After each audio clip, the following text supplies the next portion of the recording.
आज शाम के वचन के मनन के लिए हम लोग निकालेंगे गिनती की पुस्तक, उसका 13वां अध्याय, बुक ऑफ नंबर्स चैप्टर 13। गिनती की पुस्तक, उसका 13वां अध्याय और उसकी पहली 3 आयतों को सबसे पहले हम पढ़ेंगे। पिछली बार हम लोग 12वें अध्याय से मनन करे थे और इस बार जब हम 13वें अध्याय में आएंगे तो इसकी पहली 3 आयत, 13वें अध्याय की पहली 3 आयतों को हम पढ़ेंगे। फिर यहोवा ने मूसा से कहा, कनान देश जिसे मैं इसराइलियों को देता हूँ, उसका भेद लेने के लिए पुरुषों को भेज। वे उनके पितरों के प्रति गोत्र के एक एक प्रधान पुरुष हों। यहोवा से यह आज्ञा पाकर मूसा ने ऐसे पुरुषों को पारान जंगल से भेज दिया, जो सब के सब इसराइलियों के प्रधान थे। हम एक घटना को यहाँ देखने जा रहे हैं। ये है कनान देश के बारे में। जब परमेश्वर ने मूसा को बुलाया था तो परमेश्वर बोलता है, निर्गमन के 3रे अध्याय में जब हम देखते हैं कि परमेश्वर जब उसको दर्शन देता है तो परमेश्वर इस बात को मूसा को बोलता है कि मैं अपने लोगों को इस जगह से, इस गुलामी से निकाल के बाहर ले जाऊंगा। एक ऐसे देश में ले जाऊंगा जहाँ पे दूध और मधु की धाराएं बहती होंगी। बहुत अच्छा देश होगा। और जब इजरायली निकले, समुद्र को पार किया, उसके बाद जंगल में अलग अलग घटनाओं में हमने देखा, कई बार मारा का अनुभव हुआ, कई बार वो लोग खाने के लिए, मांस के लिए उन्हें लालसा करी और किस प्रकार परमेश्वर उनके बीच में आश्चर्य कर्म करता चला गया। और ऐसे करते करते इस समय में भी लगभग 40 साल बीत गए। यात्रा जो है ख़त्म नहीं हो रही। और हम इस बात को भी सीखे थे कि इतना समय परमेश्वर को इसलिए लगा क्योंकि इन लोगों के अंदर से मिस्र जो था वो निकल नहीं पा रहा था। ये लोग उस बात को समझ नहीं पा रहे थे। अब लगभग 40 साल पूरे होने को हैं और बहुत कुछ ये लोग सीख चुके हैं, समझ चुके हैं। इसलिए परमेश्वर अब मूसा को बोल रहा है, अब तुम एक काम करो। अब ये लोग जिस स्थान पे, जिस देश में परमेश्वर इनको पहुंचाना चाहता था उसके करीब हैं, उसके निकट हैं। अब परमेश्वर बोलता है, अब तुम एक काम करो, अपनों में से कुछ लोगों को चुन के तुम लोग पहले कनान को भेजो, उस कनान में जो मैं तुमको देना चाहता हूँ, और वहाँ पर भेज के उनको बता दो कि वो जाके उस जगह का भेद लेके आए। और परमेश्वर ने उनको बोला कि उनके पितरों के गोत्र के एक एक प्रधान पुरुष, यानी कि इजराइल के 12 गोत्र थे, तो परमेश्वर ने बोला कि हर गोत्र में से एक प्रधान, एक व्यक्ति को चुन लिया जाए और वो व्यक्ति इस रीति से जाएं और जाके उस कनान को देख के आए कि वो कैसा है और किस प्रकार का है। जब हम आगे आते हैं तो हम देखते हैं उसका 17, 18, 19, 20 को जब हम पढ़ेंगे तो हमको पता पड़ता है कि मूसा ने क्या देखने को उस देश में भेजा था। 13वें अध्याय का 17 से लेके 20 तक हम पढ़ेंगे। उनको कनान देश का भेद लेने को भेजते समय मूसा ने कहा, इधर से अर्थात दक्षिण देश होकर जाओ और पहाड़ी देश में जाकर उस देश को देख लो कि कैसा है, और उसमें बसे हुए लोगों को भी देखो कि वे बलवान हैं या निर्बल, थोड़े हैं या बहुत, और जिस देश में वे बसे हुए हैं वह कैसा है, अच्छा या बुरा, और वे कैसी कैसी बस्तियों में बसे हुए हैं, और तंबुओं में रहते हैं या गढ़ अथवा किलों में रहते हैं, और वो देश कैसा है, उपजाऊ है या बंजर है, और उसमें वृक्ष हैं या नहीं। और तुम हिया बांधे चलो और उस देश की उपज में से कुछ लेते भी आना। वह समय पहली पक्की दाखों का था। यहाँ पर जब इन 12 लोगों का चुनाव हो जाता है, आप चाहें तो इस 13वें अध्याय को घर जाके पढ़ सकते हैं, आपको समझ में आ जाएगा। यहाँ पे जब 12 जनों का चुनाव हो जाता है तो परमेश्वर इन 12 को बुला के बोलता है कि तुम जाना और उस देश में अच्छे से देख के आओ। क्या देख के आओ? कि वहाँ के रहने वाले लोग कैसे हैं, उनका रहन सहन कैसा है, किस प्रकार की फसलें वहाँ पर होती हैं, और उन फसलों में से भी कुछ लेके तुम आना। वो लोग किस प्रकार रहते हैं, तंबुओं में रहते हैं या पक्के मकानों में, गढ़ों में रहते हैं, सारी चीज़ें मूसा ने, क्योंकि परमेश्वर ने मूसा को जैसा इंस्ट्रक्शन दिया था उसके हिसाब से मूसा जो है उस बात को इन 12 लोगों को बता देता है कि तुम्हें जाना है और जाके वहाँ पर देखना है। अब जिससे पहले हम आगे बढ़ें, जब परमेश्वर को इजराइलियों को मिस्र से निकाल के कनान पहुँचाना था और परमेश्वर ने इस पूरे 40 साल में ऐसा बहुत कम हुआ या नहीं के बराबर हुआ कि परमेश्वर ने इनको बोला कि जाके भेद लेके आओ, लेकिन जिस जगह पे परमेश्वर इनको बसाने पे है, जिसकी प्लानिंग परमेश्वर ने पहले से कर ली है, उस प्लानिंग के लिए परमेश्वर चाह रहा है कि जाके उसको पहले देख के आओ, उसको पहले समझ के आओ। क्यों परमेश्वर ने इस चीज़ को लेके, और परमेश्वर ने बहुत स्पेसिफिकली इस चीज़ को रखा कि हर गोत्र में से, हर गोत्र का कुछ ना कुछ डिफरेंस है सारे गोत्रों में। मानते एक परमेश्वर को हैं, लेकिन हर गोत्र में कुछ डिफरेंस है और परमेश्वर बोलता है कि हर गोत्र में से एक जने को ले लो, ताकि जब वो आएगा तो अपने गोत्र को सही रीति से अपनी भाषा में समझा देगा। भाषा एक ही है, लेकिन अपने तरीके से अपने गोत्र को वो समझा देगा कि जिस जगह पर हम जा रहे हैं वो कैसी है। वो परमेश्वर ने जो जगह इतने सालों से, इतने समय से हमारे लिए रखी है, अब हम उसके पास पहुंच गए हैं, वो कैसी है। उस जगह में पहुंचने से पहले उसका भेद लेने को परमेश्वर ने कहा था। प्रियो, मेरे और आपके जीवन में परमेश्वर ने मुझको और आपको रखा है, और प्रभु यीशु मसीह हर उद्धार पाए हुए विश्वासी से ये वायदा करके गया है कि मैं तुम्हारे लिए एक जगह तैयार करने जाता हूँ, और जब वो जगह तैयार हो जाएगी तो मैं आऊँगा और तुमको लेके जाऊँगा। एक जगह इजराइलियों के लिए रखी थी, इजराइलियों ने ना देखी थी ना उनको मालूम थी। एक जगह नए नियम के विश्वासियों के लिए रखी है, जो जगह नए नियम के विश्वासियों ने ना देखी है ना मालूम। दोनों में एक सिमिलरिटी। दूसरी बात, जब हम देखते हैं कि परमेश्वर इजराइलियों के गोत्र, 12 गोत्र के 12 जनों को मूसा के द्वारा भिजवाता है, परमेश्वर ने ये काम मूसा को नहीं सौंपा।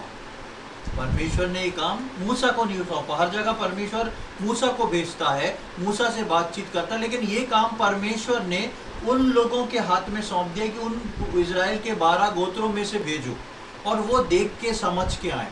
प्रियो, मेरे और आपके जीवन में ठीक इसी रीति से परमेश्वर ने मेरे और आपके लिए जो जगह तैयार करके रखी है, वो स्वर्गीय कनान जो रखा है, परमेश्वर चाहता है कि हम में से हर व्यक्ति उसका भेद लेके आ जाए। हम में से हर व्यक्ति उसके भेद को जान ले। वो कैसा होगा, वो क्या होगा, वो किस तरीके का होगा, वहाँ पर हमारा जीवन कैसा होगा, वहाँ पे हमारा रहन सहन कैसा होगा, इन सारे भेदों को परमेश्वर चाहता है कि मैं और आप जो हैं परमेश्वर के वचन से ले लें। परमेश्वर ने मूसा को इसलिए नहीं भेजा क्योंकि मूसा सारी बातों को जानता है। मूसा परमेश्वर के पर्पस को जानता है। मूसा इस बात को जानता है कि परमेश्वर की योजना क्या है और परमेश्वर ने क्या रखा है। मूसा के लिए इस बात का फर्क नहीं कि वो जाके देखे या ना देखे, लेकिन फर्क इजराइलियों के लिए है। और ठीक इसी बात को परमेश्वर मेरे और आपके जीवन में रखता है कि मैं और आप सिर्फ इस बात से खुश ना रहें कि हम कनान जा रहे हैं, सिर्फ इस बात से खुश ना रहें, लेकिन हम अपने कनान जाने के कारण से खुश रहें। एक ऐसी अद्भुत जगह जा रहे हैं। अभी हमने एक गीत गाया, उस गीत के कोरस के लास्ट लाइन क्या थी, किसी को याद है? हम सब मिलके विजय के गीत खूब गाएंगे। ये विजय का गीत कैसा गाया जाता है? हैं? जैसे हम लोग गा रहे थे वैसा गाया जाता है क्या? बाजू वाला सुन ना ले। हैं? विजय का गीत तब मन से निकलता है जब हमारा मन उल्लासित हो, विजयी हो। और ये विजय का गीत तभी एक विश्वासी के जीवन से निकल सकता है जब वो खोजबीन कर रहा हो। मैं जिस जगह जाने वाला हूँ वो जगह कितनी सुंदर है। मैं जिस जगह पहुंचने पर हूँ, जो परमेश्वर, जो प्रभु यीशु मसीह मेरे लिए जिस जगह को तैयार कर रहा है, उसमें ऐसा भी है, उसमें वैसा भी है। एक परमेश्वर के जन की पुस्तक को मैं पढ़ रहा था, उसमें स्वर्ग के दर्शन के बारे में लिखा था, और उसमें कुछ इस प्रकार लिखा था कि स्वर्ग एक ऐसी जगह होगी कि जब हम उस स्थान पर पहुंचेंगे, जो घर परमेश्वर हमारे को बना के देने वाला है, उसमें ऐसी कोई चीज नहीं हो, उसमें ऐसी कोई चीज की कमी नहीं होगी जिसकी हमने लालसा ना की। जहां आंख उठाएंगे हमको वो चीज, हम उसको पाएंगे, और जिस चीज की आवश्यकता हमको होगी या जिस चीज को देखने की इच्छा हमको होगी, वो हमारी आंखों के सामने होगी। कैसा अद्भुत वो परमेश्वर है जो मेरे और आपके लिए दिन रात मेहनत कर रहा है। और इसलिए परमेश्वर ने जब इजराइलियों के लिए कनान को चुना था, तो परमेश्वर मूसा को रोक देता है, क्योंकि मूसा जानता है कि परमेश्वर का तरीका क्या है। लेकिन ये इजराइली जो हैं, जो लाखों की संख्या में हैं, ये मूसा के तरीके, वो परमेश्वर के तरीके को नहीं जानते, इसलिए ये रुके हुए हैं। और परमेश्वर बोलता है इनको जाने दे, इनको भेज कि वो जाएं और देख के आएं और अपने अपने गोत्रों को समझाएं कि तुम जय के गीत गा के उसमें प्रवेश करो, क्योंकि 40 साल तुम अपनी आज्ञा पूरी ना करने के कारण भटकते रहे, लेकिन अब वो समय आया कि तुम जय के गीत गा के उस आशीषित भूमि पे प्रवेश करो और उसको अपना बना लो, उसको पूरी तरह उसमें बस जाओ, उसको अपने पोजीशन में ले लो, वो तुम्हारा देश होगा। इसलिए परमेश्वर जो है वहां पर इजराइलियों के 12 गोत्र को लेके भेजता है, और मूसा उनको अच्छे से समझाता है, देखो भाई वहां जा रहे हो, अच्छे से देख लो, अच्छे से समझ लेना वहाँ के लोगों का रहन सहन, वो किस प्रकार रहते हैं, क्या क्या होता है। और जब ये लोग वहाँ जाएंगे तो आप जानते हैं कि कनान जो देश था बहुत फर्टाइल था, बहुत अच्छा था, सब चीज़ में बहुत अच्छा था, लेकिन जिस पल इजराइलियों ने कनान में प्रवेश किया, वो कई गुना अधिक आशीषित जगह बन गई थी।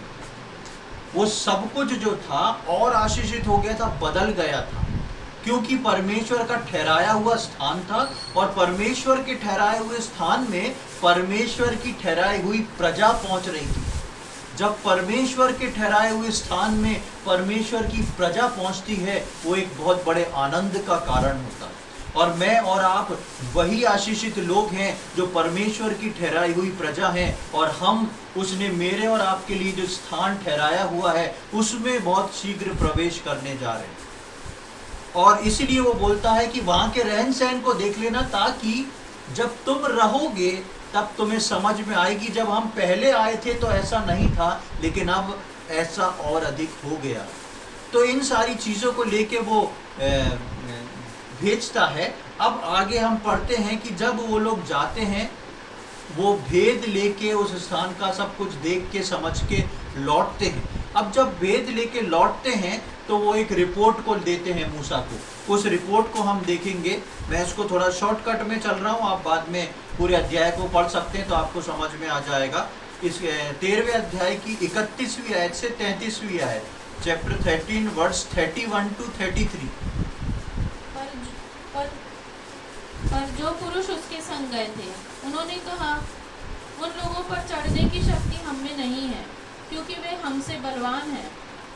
और उन्होंने इजरायलियों के सामने 25 से 29 पढ़े पहले, 25 से 29 तक। 40 दिन के बाद वे उस देश का भेद लेकर लौट आए और पारान जंगल के कादेश नामक स्थान में मूसा और हारून और इजरायलियों की सारी मंडली के पास पहुँचे, और उनको और सारी मंडली को संदेशा दिया और उस देश के फल उनको दिखाए। उन्होंने मूसा से यह कहकर वर्णन किया, जिस देश में तूने हमको भेजा था उसमें हम गए, उसमें सचमुच दूध और मधु की धाराएं बहती हैं, और उसकी उपज में से यही है। परंतु उस देश के निवासी बलवान हैं, और उसके नगर गढ़वाले हैं और बहुत बड़े हैं। और फिर हमने वहाँ अनाक वंशियों को भी देखा। हाँ, बस यहाँ पर हम देखते हैं 25 से 29 तक वो लोग भेद लेके आ गए हैं। और भेद लेके जब आए हैं तो वहाँ के फलों को भी वो लोग लेके आए हैं। आप अगर 23वीं आयत में पढ़ेंगे तो अंगूर के एक गुच्छे को 2 व्यक्ति लाठी में टांग के लाना पड़ रहा है। इतना बड़ा अंगूर का गुच्छा है जिसको 2 व्यक्ति जो हैं एक लाठी में टांग के 2 व्यक्तियों को अंगूर का एक गुच्छा उठाना पड़ रहा है। ऐसे फलों को लेके वो मूसा के पास आते हैं और मूसा को बताते हैं, जो देश तूने हमको देखने को, भेजने को, भेद लेने को दिया था, वो देश जो है अद्भुत है। उसमें सब अच्छी अच्छी चीज़ें हैं, सब कुछ अच्छाइयाँ हैं, एक से बढ़कर एक फसल है, मौसम अच्छा है, जलवायु अच्छी है, सब कुछ अच्छा ही अच्छा है।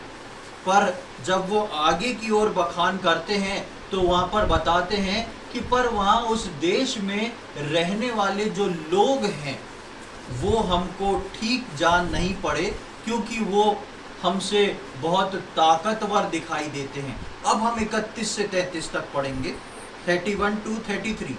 पर जो पुरुष उसके संग गए थे उन्होंने कहा, उन लोगों पर चढ़ने की शक्ति हम में नहीं है, क्योंकि वे हमसे बलवान हैं। और उन्होंने इस्राएलियों के सामने उस देश की जिसका भेद उन्होंने लिया था यह कहकर निंदा भी की। वह देश जिसका भेद लेने को हम गए थे ऐसा है जो अपने निवासियों को निगल जाता है, और जितने पुरुष हमने उसमें देखे वे सब के सब बड़े डील डॉल के हैं। फिर हमने वहाँ नपीलों को अर्थात नपीली जाति वाले अनाकवंशियों को देखा, और हम अपनी दृष्टि में उनके सामने टिड्डे के समान दिखाई पड़ते थे, और ऐसे ही उनकी दृष्टि में मालूम पड़ते थे। यहाँ पर आके वो लोग खबर देते हैं, शुरू में बताते हैं देश सब कुछ बहुत अच्छा है, खाने पीने को सब कुछ अच्छा है, लेकिन वहाँ के जो लोग हैं वो एक चिंता का विषय है। और वहाँ के लोगों के विषय में ये लोग बोलते हैं कि उनके सामने हम टिक नहीं सकते। वो ऐसे लोग हैं जो लोगों को निगल जाते हैं। वहाँ पे कुछ नफीली हुआ करते थे, मतलब राक्षसी डील डॉल के लोग, और उनके लिए वो बताते हैं कि वो ऐसे लोग हैं कि जो हमको पूरी तरह निगल जाएंगे। ये लोग समुद्र को पार करके आए थे, ये लोग मिस्र की सेना से बच के आए थे, और इन लोगों की आंखों के सामने मिस्र की पूरी सेना परमेश्वर ने समुद्र में डुबो दी थी। लेकिन जब ये उस देश को देख के आते हैं तो देश की चीज़ें तो अच्छी लगती हैं, लेकिन वहाँ जो लोग होते हैं उनसे लड़ के उस देश को ले लेना उनके लिए उनको बहुत कठिन जानता है। और वो बोलते हैं कि हम अपनी दृष्टि में उनके सामने टिड्डे के समान दिखाई देते हैं, एक छोटे ग्रास हॉपर के समान हम उनके सामने दिखाई देते हैं। हम उनके साथ जो है वो पूरी तरह हमको निगल लेंगे, हमको ख़त्म कर देंगे। परमेश्वर ने इन 12 गोत्र से 12 लोगों को भेजा था कि तुम देख के आओ, और उनने सही देख के भी आए। लेकिन ये 40 साल में वो इस बात को नहीं सीखे कि हमको विजय दिलाने वाला जो है वो हमारी अपनी ताकत नहीं, लेकिन वो परमेश्वर है। वो सारी अच्छी चीज़ों को देखते हैं, सारी अच्छी चीज़ें चाहते हैं, लेकिन वो उस बात को बोलते हैं कि ये हमारे लिए बहुत मुश्किल हो जाएगा। अब जब हम 14वें अध्याय में आते हैं और 14वें अध्याय की पहली 4 आयतों को पढ़ते हैं तो वो लोग वहाँ पर रुकते नहीं हैं, लेकिन उसके अलावा वो लोग और चीज़ों को बोलना शुरू करते हैं। 14वें अध्याय की पहली 4 आयतों को और पढ़ लें। तब सारी मंडली चिल्ला उठी और रात भर वे लोग रोते ही रहे, और सब इस्राएली मूसा और हारून पर बुड़बुड़ाने लगे। और सारी मंडली उनसे कहने लगी, भला होता कि हम मिस्र ही में मर जाते या इस जंगल ही में मर जाते। यहोवा हमको उस देश में ले जाकर क्यों तलवार से मरवाना चाहता है? हमारी स्त्रियां और बाल बच्चे तो लूट में चले जाएंगे। क्या हमारे लिए अच्छा नहीं कि हम मिस्र देश को लौट जाएं? फिर वे आपस में कहने लगे, आओ हम किसी को अपना प्रधान बना लें और मिस्र को लौट चलें। यहाँ पर हम देखते हैं न केवल वो 13वें अध्याय की आखिरी बातों को बोल के रुकते हैं, वो अपने निर्णय को देना शुरू करते हैं। परमेश्वर ने मूसा के द्वारा इनको सिर्फ भेद लेने को भेजा था, और जिस जगह की परमेश्वर इनको 40 साल से याद दिला रहा था, तुमको चलना है, आगे चलना है, जब वो सामने आ चुका है तो ये लोग जो है उस स्थान पर पहुंचने से इनकार कर रहे हैं। इनने बहुत युद्ध देखे, परमेश्वर ने इनके द्वारा कई लोगों को हरवा दिया है, परमेश्वर ने इनके लिए समुद्र को खोल दिया है, परमेश्वर ने इनके लिए जो है स्वर्ग से मन्ना गिराया, 40 साल उनको पेट भर खिलाया, और उन्होंने जब मांस की डिमांड करी तो परमेश्वर ने समुद्र से बटेरों के ढेर को ले आया। सब कुछ परमेश्वर ने पूरा किया। 40 साल तक लिखा है उनके कपड़े पुराने नहीं हुए और उनके जूते नहीं फटे। 40 साल की इस गवाही को ये लोग अपनी आंखों से देख रहे थे। परमेश्वर ने जो आश्चर्य कर्म किया था, इसको हर इजरायली अपनी आंखों से देखता था। उसमें से देखते हुए जब चलते हैं तो 40 साल परमेश्वर के आश्चर्य कर्म देखने के बाद भी ज्यादातर लोगों को विश्वास नहीं कि जो परमेश्वर बोल के लाया है देने को, इसको क्या हम प्राप्त कर सकते हैं। और जिस देश को परमेश्वर देने के लिए लाया है उसको उन्होंने वहां पर खड़े होके निकम्मा कहा और उसकी निंदा की। प्रियो, जब तक हम में विश्वास का काम पूरा नहीं होता, चाहे भले ही हम कई वर्ष पुराने विश्वासी क्यों ना हो, जब तक हम में विश्वास का काम पूरा नहीं होता, तब तक हम उस स्वर्ग की महत्वता को कभी भी नहीं समझ सकते। हमको लगता है हम बाइबल अच्छे से पढ़ लेते हैं, प्रार्थना करते हैं, लेकिन यदि विश्वास हमारे अंदर अधूरा है, विश्वास के अंदर हमारे अंदर वो मैच्योरिटी नहीं आई है, तो कभी भी हम अपने परमेश्वर पे संपूर्ण भरोसा करके नहीं चल सकते। और यही काम जो था इन सारे लोगों को, इजरायलियों को 40 साल से परमेश्वर सब चीज़ें प्रोवाइड कर रहा था, और हर चीज़ जो प्रोवाइड कर रहा था उसको ये लोग अपनी आंखों से देखते थे कि स्वर्ग से रात में मन्ना को गिरा रहा है सिर्फ इजरायलियों के लिए, पूरी दुनिया में मन्ना नहीं बरस रहा है। जहाँ जहाँ इजरायली डेरा कर रहे हैं वहाँ मन्ना स्वर्ग से गिरता देख रहे हैं। जहाँ जहाँ इजरायली चल रहे हैं धूप में, तो बादल का खंभा उनके ऊपर छांव बना हुआ है। रात में इजरायलियों के सम्मुख वो आग का खंभा उनको गर्माहट और प्रकाश दे रहा है। ये ऐसे आश्चर्य कर्म जो थे हर रोज इजरायली अपने जीवन में देखते थे, और जब परमेश्वर के कहे हुए स्थान पर जाके देखते हैं तो उस जगह पर जाके उसका वर्णन ही अलग करते हैं। इनकी 12 जनों की टीम के साथ 2 जने और थे। 2 जने और मतलब इन 12 में इंक्लूड वो था यहोशू और कालेब। ये दोनों का जिक्र भी आप 13वें अध्याय में, मैंने उसको स्किप किया है, आप पढ़ सकते हैं कि ये दोनों बार बार पब्लिक को चुप करा के बोलते नहीं, ऐसा नहीं होगा, हम जो है उस देश में जा सकते हैं और उस परमेश्वर अपने लोगों को वो देश दे देगा, हम उन सब पे चढ़ाई कर सकते हैं, उसको बहुत ही इजीली हम लोग ले सकते हैं। ये 2 व्यक्ति क्यों ऐसी गवाही दे रहे थे और बाकी 10 जन क्यों ऐसी गवाही दे रहे थे? ये 2 व्यक्ति के अंदर वो विश्वास डेवलप हो चुका था, लेकिन ये बाकी 10 व्यक्ति जो थे ऐसा बोलते हैं और उसके बाद ऐसा एटमॉस्फेयर क्रिएट करते हैं कि पूरे लाखों इजरायलियों के बीच का माहौल खराब हो जाता है। लाखों इजरायली लोगों के बीच का माहौल खराब हो जाता है। और 14वें अध्याय की पहली आयत में हम आके देखते हैं, तब सारी मंडली चिल्ला उठी और रात भर वे लोग रोते ही रहे। कोई छोटी मोटी बात नहीं हुई थी, रात भर रोना आसान नहीं है। रात भर इजरायली जो लाखों की संख्या में हैं, वो सब के सब रो रहे हैं। किसके कारण?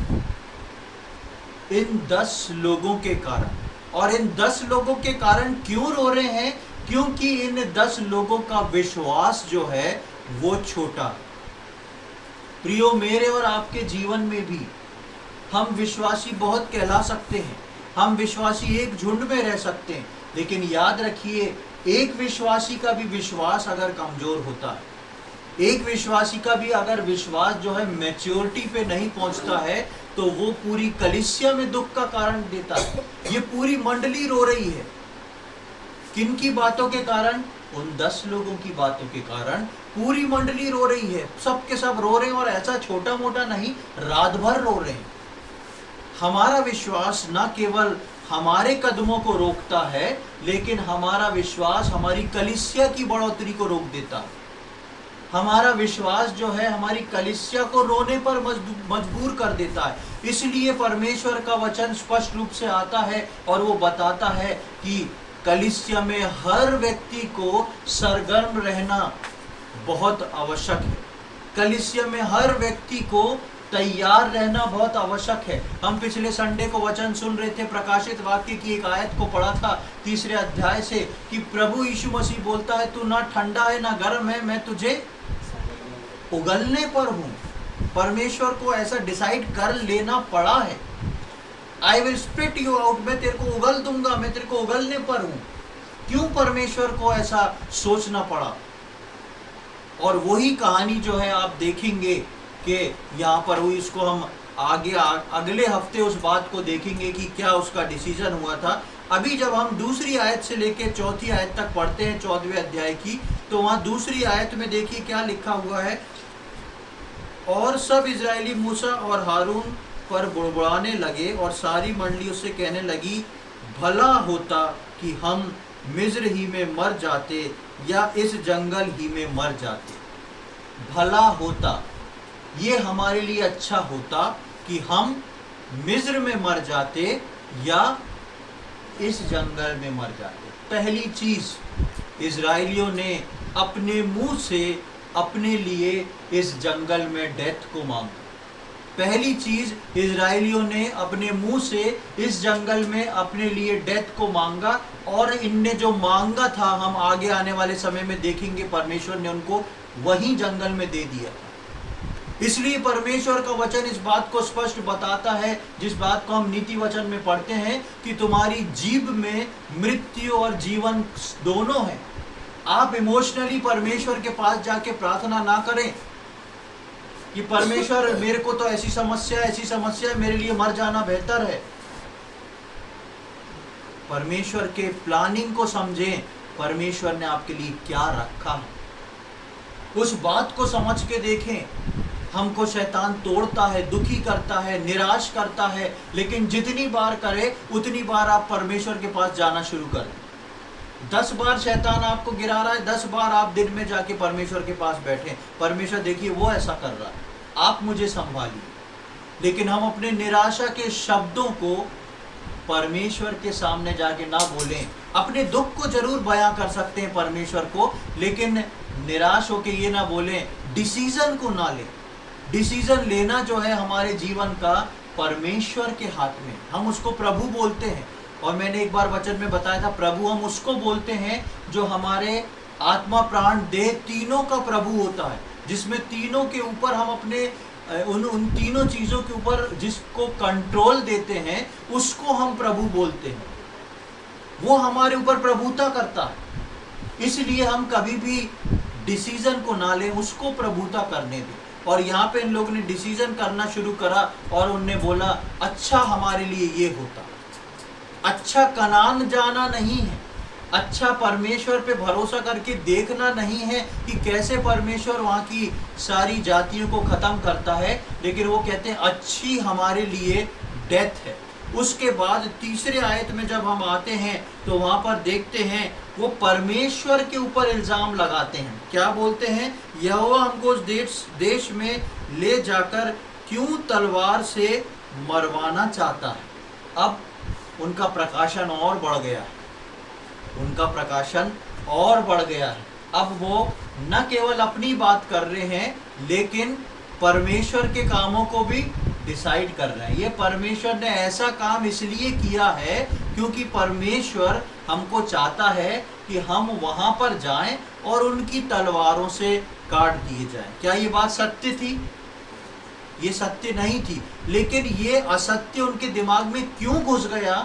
क्योंकि उनने अपने अविश्वास को जगह दी। अविश्वास को जगह देने के बाद उन्होंने अपने ऊपर मृत्यु को प्रोनाउंस किया, और उसके बाद शैतान को वो अपने जीवन में घर देते चले जा रहे हैं। और उसके बाद शैतान उनको बताता है, हाँ ऐसा ही है, परमेश्वर तो ये चाहता है, दरअसल परमेश्वर तुम्हें कनान ले जाके वो बड़ा अंगूर का गुच्छा नहीं खिलाना चाहता है। परमेश्वर चाहता है वहाँ जाओगे तो तुम तलवार से काट दिए जाओगे। वापस आ जाएं उत्पत्ति के शुरुआत में, परमेश्वर हवा को क्या बोलता है, खोलने की जरूरत नहीं, आप सब जानते हैं, ये फल खाएगा, ऐसा होगा वैसा होगा। वरन परमेश्वर तो जानता है कि जिस दिन तुम इस फल को खाओगे उस दिन परमेश्वर के साथ एक हो जाओगे। ये काम किसका है? शैतान का है। परमेश्वर वहां हवा को बता रहा है वही चीज, और वही चीज जो है परमेश्वर यहां इनके अंदर डाल रहा है। कई बार हम सोचते हैं हम शैतान की सारी चालों को जान चुके हैं। आप जानते हैं शैतान जो है इतना इंटेलिजेंट है, वो आदम हवा के समय से लेके और प्रकाशित वाक्य के आगे आने वाले तक समय तक वो केवल इन 3 समीकरणों पे, इस 3 फॉर्मूले पे अपने गेम को खेलता है जो उसने हवा को दिखाया था। देखने में अच्छा, शरीर के लिए मन भाव और बुद्धिमान बनने के लिए श्रेष्ठ। इन 3 समीकरणों को ही शैतान हर व्यक्ति को दिखाता है और आगे दिखाता चला जाएगा। बस हर व्यक्ति की सिचुएशन के अनुसार, उस व्यक्ति की लाइकनेस के अनुसार वो उन चीजों को बदलता जाता है। वही चीज जो हजारों साल पहले आदम हवा के साथ हुई, वही चीज शैतान जो है इन इजराइलियों के मुंह से बुलवा रहा है। हमें तो मालूम है ये परमेश्वर की प्लानिंग क्या है। ये तो चाहता है कि हम वहां जाएं और उनकी तलवारों से काट दिए जाएं। दूसरी चीज को वो लेके आते हैं और तीसरी आयत में आखिर में बोलते हैं, हमारी स्त्रियां और बाल बच्चे तो लूट में चले जाएंगे, क्या हमारे लिए अच्छा नहीं कि हम मिस्र देश को लौट जाएं। पर्पस किसका पूरा हो रहा है? शैतान का पूरा हो। जहां से निकले थे वहीं चले जाओ। भला ही वहां बीमारी है, भला ही वहां पर गुलामी है, भला ही वहां पर परेशानी है, लेकिन तुम्हारे लिए सेफेस्ट जगह जो है वही है। 40 साल चल लिए हो, 40 साल और चल लो, लेकिन पहुंच कहां जाओ? मिस्र में वापस पहुंच जाओ। कैसी उनकी बुद्धि जो है विपरीत हो गई। आप इन तीनों क्रमों को देखें। पहले वो रोते हैं और रो के वो बोलते हैं परमेश्वर हमको मारने को ले आया। उसके बाद परमेश्वर चाहता है कि हमको वो तलवार से कटवा दे। और तीसरी बात जब आती है तो उनका निर्णय होता है कि अच्छा है कि हम मिस्र को वापस लौट जाएं। प्रियो, हमारे जीवन में परमेश्वर मुझको और आपको तैयार करता है, लेकिन दूसरी ओर शैतान भी हर विश्वासी को तोड़ता है, पर्सनली या सामाजिक रूप से या कलीसियाई रूप से तोड़ता है और इस बात को सिखाता है कि तुम वापस आ जाओ, वही अच्छा है। यहाँ पर आके तुमको मिला क्या है? सब कुछ तुम्हारा खत्म हो रहा है और आगे तुम यहाँ बने रहोगे तो जीवन पूरा बर्बाद हो जाएगा। लेकिन यहाँ पे हम परमेश्वर और शैतान दोनों की उस योजना को देखें। मूसा कुछ नहीं कह रहा है, यहोशू कालेब कुछ नहीं कह रहे। जिनका विश्वास बड़ा है वो शांत है, जो विश्वास में कम है उन्होंने आतंक मचाया, और ऐसा आतंक मचाया कि पूरा इजराइल की मंडली जो है वो रो रही है। और हम देखते हैं कि इन लोगों के जीवन में घटना ये कब हुई? शुरुआत में मैंने बताया 40 साल चल चुके हैं और अब कनान देश सामने है। इसका भेद लेके ये 40 दिन के अंदर लौट के भी आ जाते हैं, इतना पास है कनान देश। कनान सामने है, इनकी मंजिल सामने है, और मंजिल सामने पर लौटने का विचार इनके जीवन में आ रहा है। ठीक यही खेल शैतान विश्वासियों के जीवन में खेलने जा रहा है, और इन दिनों में शैतान विश्वासियों के जीवन से ये खेल खेल रहा है। जब मेरी और आपकी मंजिल पास है, जब प्रभु यीशु मसीह का आगमन निकट हो चुका है, तो शैतान मुझको और आपको डराता है। शैतान मुझको और आपको बताता है कुछ नहीं हुआ तुमको उद्धारकर्ता के रूप में प्रभु को ग्रहण करके, तुम्हारा जीवन जो है नीचे की ओर ही जा रहा है। थोड़ा बहुत मांग लेते हो मिल जाता है, उससे खुश मत हो। तुम्हारा जीवन जो है पूरी तरह बर्बाद करने के लिए प्रभु ने तुमको चुन लिया है। अच्छा होगा कि तुम बाइबल बंद करो, प्रार्थना बंद करो, चैन से अपनी इच्छा के अनुसार अपने जीवन को जियो, जैसे संसार के लोग जीते हैं वैसे जियो। ये चीज कब फलवंत होना शुरू होती जाएगी जैसे प्रभु यीशु मसीह का आगमन निकट होता जाएगा। पर्सनली शैतान हर विश्वासी को तोड़ना शुरू करेगा। पर्सनली शैतान हर विश्वासी को यही बोलना शुरू करेगा, अरे वो ही अच्छा था, तुमको अच्छा तुम्हारे लिए ये है कि तुम मिस्र में लौट जाओ। मिस्र जो है बाइबल में संसार को बताता, उसी संसारिकता में लौट जाओ जहां से तुम निकले हो। और जब हम आगे आते हैं चौथी आयत में, तो वो एक और बड़ा ये निर्णय को लेते हैं। चौथी आयत में लिखा है, फिर वे आपस में कहने लगे, आओ हम किसी को अपना प्रधान बना लें और मिस्र को लौट चलें। आओ हम किसी को अपना प्रधान बना लें। अब उनको मूसा नहीं चाहिए, अब उनको कोई दूसरा नहीं चाहिए। अब उन जो लोग डर गए हैं, जो विश्वास में कमजोर थे, जो लाखों की भीड़ डर गई है, वो लोग कहते हैं आओ हम एक निर्णय को करें, हम ऐसी बात को करें कि हम एक व्यक्ति को अपने लिए ढूंढ लें जो हमारा प्रधान बन जाए। जिस प्रकार मूसा अगुवाई करके हमको मिस्र से यहाँ तक ले आया, अब यहाँ से कोई हमारी अगुवाई करके हमको वापस मिस्र तक ले जाए। हमारे लिए वही भला है, क्योंकि यहाँ हम जो हैं मर जाएंगे, हमारे स्त्री बच्चे जो हैं गुलामी में चले जाएंगे, हमारे सिर जो है तलवार से कलम कर दिए जाएंगे। हमारे लिए बेहतर यह है कि हम जंगल में मर जाएं, मृत्यु को देख लें। इसलिए इससे पहले कि हम मृत्यु को देखें, हम अच्छा है कि मिस्र को वापस लौट जाएं। प्रियो, इन अंत के दिनों में शैतान इन्हीं सारी चीज़ों को लेके कलीसिया को छूता है और बताता है कि हर एक को बोलता है, तुमने जो विश्वास किया था फिर से सोच लो। क्या वास्तव में सच्चाई है कि दुनिया ऐसी चल रही तो तुम भी चलती? क्या वास्तव में ऐसा हुआ है? क्या परमेश्वर तो नहीं चाहता, परमेश्वर तो नहीं जानता, ये सब ऐसे ही बातें लिखी है कि यीशु मसीह आएगा, इतने साल से नहीं आया तो अब कैसे आ जाएगा? कई चीज़ों का डर, कई चीज़ों की बातें जो है शैतान विश्वासियों के मस्तिष्क में डालेगा। कब डालेगा? जब मेरी और आपकी मंजिल करीब होगी, जब मेरे और आपके सामने कनान पहुंच चुका होगा। प्रियो, आज मेरे और आपके सामने हमारा स्वर्गीय कनान बहुत करीब है, क्योंकि बहुत जल्द प्रभु यीशु मसीह मुझको और आपको बादलों पर लेने आने वाला है। और जिस प्रकार स्वर्ग में तैयारियां तेज हैं, उस प्रकार शैतान की भी तैयारियां तेज हैं। उसी प्रकार शैतान चाहता है कि मुझको और आपको हिला के गिराए, मुझको और आपको आके हमारे विश्वास को तोड़ दे, हमारे विश्वास को कम करे। बेशक समस्याएं, परेशानियां जीवन में रहती हैं, लेकिन हर बात में जितनी बार आपको डिप्रेशन लगे, जितनी बार आपके मन में ये आए, उतनी बार आप स्पेसिफिकली उतनी बार गिन के उसी वक्त प्रार्थना करें। चाहे आप बाहर हो, चाहे घर में हो, चाहे लेटे हो, चाहे बैठे हो, अपने मन में ज़रूर प्रार्थना करें। उस शैतान को दूर करें, अपने विश्वास को संभाले रखें, अपने विश्वास को मजबूत रखें, क्योंकि समय आ चुका है जब वो आएगा और प्रभु नहीं चाहता कि कोई भी विश्वासी अपने विश्वास से पीछे हट जाए। एक आयत को अंत में हम पढ़ के समाप्त करेंगे। बहुत सुपरिचित आयत है, इब्रानियों उसका 10वां अध्याय और उसकी 37वीं और 38वीं आयत।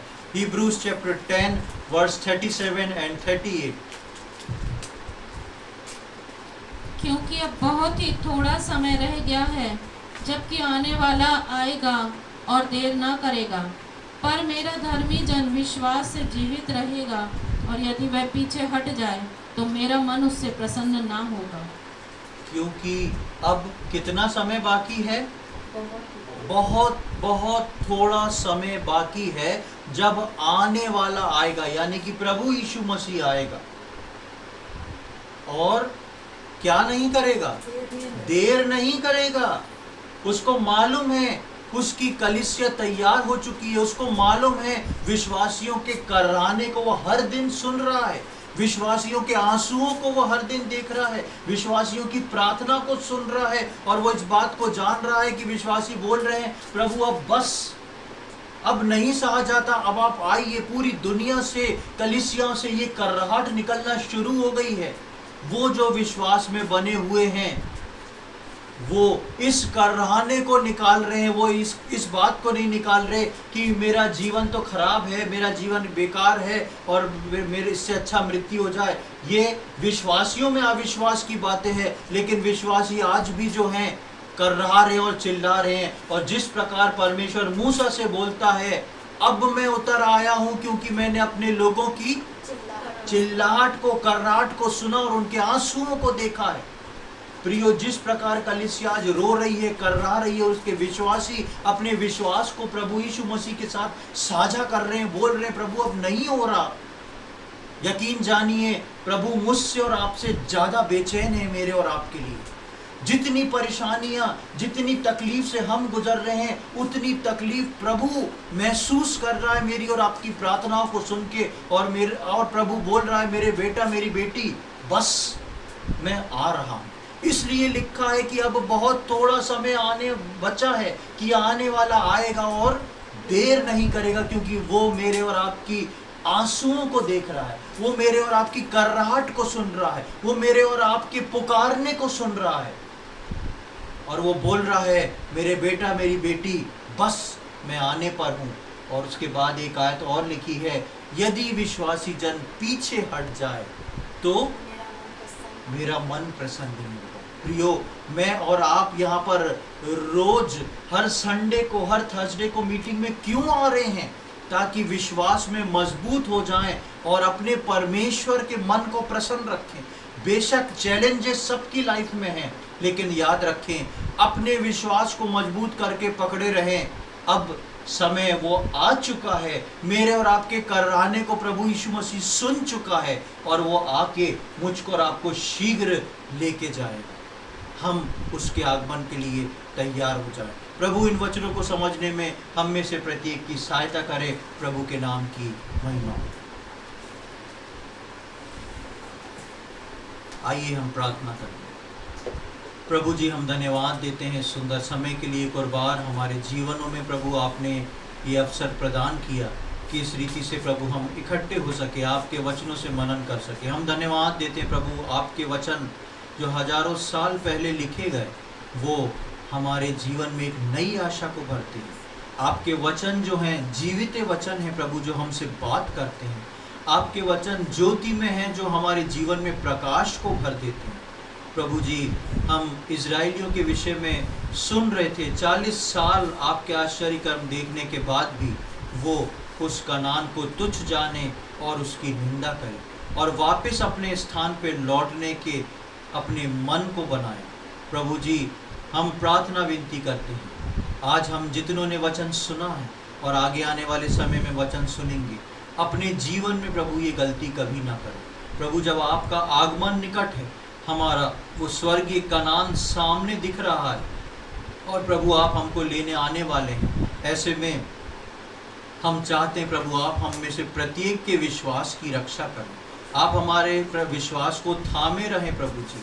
हम किसी भी तरह उन 10 गए हुए इजरायलियों के समान प्रभु जी भय में, डर में आके प्रभु जी अपने आप को डिस्करेज ना करें, लेकिन हम यहोशू, कालेब और मूसा के समान आप पे विश्वास में अटल रह के प्रभु आगे चलने के लिए तैयार होने वाले हो सके।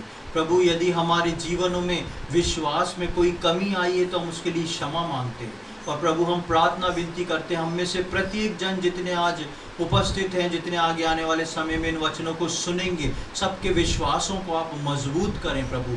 हम लोग किसी भी रीति से शैतान के द्वारा बहकाए ना जाएं, लेकिन पवित्र आत्मा के नियंत्रण में रहते हुए और प्रभु को अपनी प्रधानता देते हुए, प्रभु की प्रधानता के अंदर हम लोग खड़े होके प्रभु जी आपके लिए तैयार होने वाले हो सके और प्रभु अपने विश्वास को मजबूत करके विश्वास, आशा और प्रेम दूसरे विश्वासियों के जीवन में फैलाने वाले हो सकें। ऐसी हमारी विनती प्रार्थना। हम धन्यवाद देते हैं प्रभु, आपका वचन बोलता है कि आप देर नहीं कर रहे, आप शीघ्र आएंगे। और प्रभु, इस पूरी कलीसिया के साथ हम एक मन होके एक सांस में इस पूरी कलीसिया के साथ हम पुकारते हैं कि हे प्रभु यीशु मसीह, आप शीघ्र आइए, आप आए प्रभु जी। और प्रभु हमको इस जहाँ से छुटकारा प्रदान करें, जहाँ हम उस स्थान में पहुँचें जो स्थान प्रभु मेहनत से आप हमारे लिए तैयार कर रहे हैं। धन्यवाद देते हैं प्रभु आज के वचन के लिए, प्रत्येक जन के लिए हम धन्यवाद देते हैं। आपने हमारी प्रार्थना को सुना है, उसके लिए धन्यवाद देते हैं।